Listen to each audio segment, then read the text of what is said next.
Je vous remercie, Monsieur le Président de l'Assemblée nationale, Madame le ministre, Monsieur le ministre, maa ngi leen di nuyu,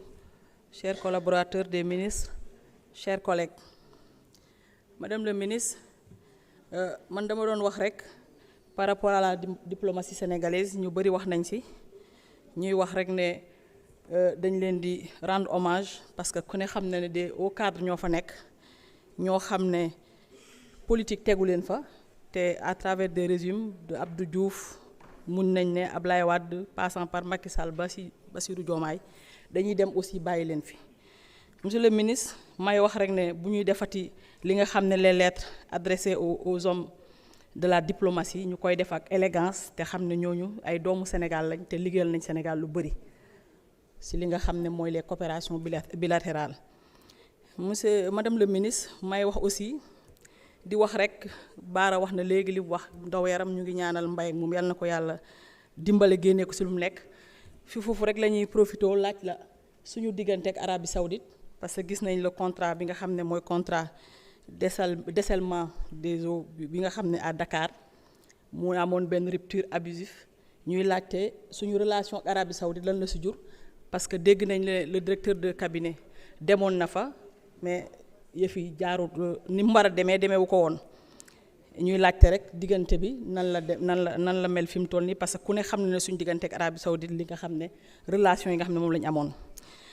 Madame le ministre ñu lay remercier léegi gis nañ nga wax aussi li nga xam ne moom mooy usine de montage de gros porteurs c'est vrai président Macky Sall moo ko commencé woon di ko dox ak des hommes d'affaires gis nañ ne annoncé waat nga ko l'état c'est une continuité ñu lay ñaan rek yàlla yeggale ko ci jàmm. ba nga xam ne tam ñu lay ñaan aussi les hommes d'affaires yi nga xam ne ñoom ñoo nekkoon di ko dox ak le régime sortant nga bàyyee ko ñoo ñu dox ko parce que ñoom yëpp ay doomu Sénégal lañ. Madame le ministre may wax aussi ci li nga xam ne di laajte suñu digganteeg Maroc parce que kenn ku ne xam ne ni suñu digganteeg Maroc c'est deux pays frères Sénégal ak Maroc tey ñu xam ne li nga xam ne mooy le roi Mohammed V bi nga xam ne dafa jóge exil war a ñibbi Maroc dafa ne balaa moo dem day wàcc Sénégal. ñëw xool ziyaar ay frères am ñi nga xam ne ñoo nekk Sénégal avant mu dem Maroc kon loolu mooy que ne suñuy relation yoo xam ne la yu dëgër la ñu gis ne am na ku génn wax loo xam ne ci deru sëtu kooku wax loo xam ne ci deru roi bi fi toog tey ñu war a xam madame le ministre ñu la ci doon xaar au moins ngeen wax ci parce que nag dafa am solo parce que gis nañ ne Sénégal fii bi ñu amee problème ak un pays voisin gis nañ ne bi ñu laajee Maroc pour ñu war a trancher ñoom dañu ne duñu trancher parce que nag dañu am problème ñaari pays yoo xam ne kii c'est un pays voisin kii c'est un pays frère ñoom ñoo am problème comme ñoom duñu trancher kon loolu bu amee ñu gis koo xam ne mu ngi nekk occupé d'autres responsabilités foofu nga xam ne seen biir ñëw wax yenn wax yi doon nañu xaar yéen ngeen génn ci wax pour au moins defal li nga xam ne moom mooy pays voisin boobu di Maroc pays frère boobu di Maroc may wax tamit Madame le ministre li nga xam ne moom mooy les migrants yi nga xam ne ñu ngi leen di rapatrier ñu bëgg a xam aussi les Sénégalais ont besoin de savoir xam exactement lan moo xew lu tax ñu leen di delloosi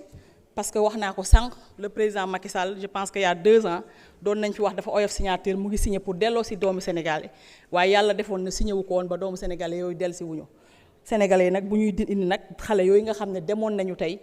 li muy def ci désespoir li nga xam ne psychologiquement mu ngi koy def ci xale yooyu ñu war a am accompagnement war a am lépp bëgg nañu xam exactement lan moo xew ba ñu delloo ci leen.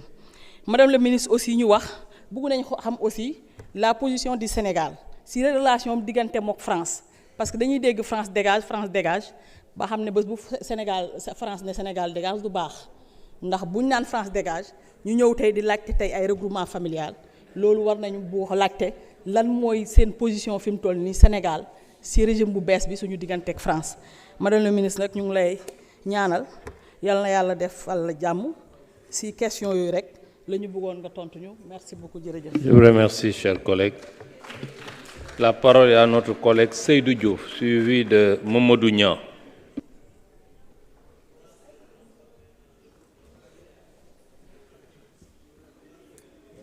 Je vous remercie, Monsieur le Président, Madame le Ministre des Affaires étrangères, Monsieur le Secrétaire d'État, Monsieur le Ministre, on est avec vous depuis ce matin, chers collaborateurs du ministre. Madame la ministre, je voudrais d'abord me réjouir de retrouver votre secrétaire général, ambassadeur émérite, M. Khar Diouf, qui a été à Yaoundé, que j'ai eu l'occasion de retrouver là-bas, à l'occasion d'une compétition de l'équipe nationale de handball, et il nous avait réservé un accueil mémorable, et je voudrais lui rendre hommage ici pour cela. Sur le texte, Madame le ministre, je pense que la coopération transfrontalière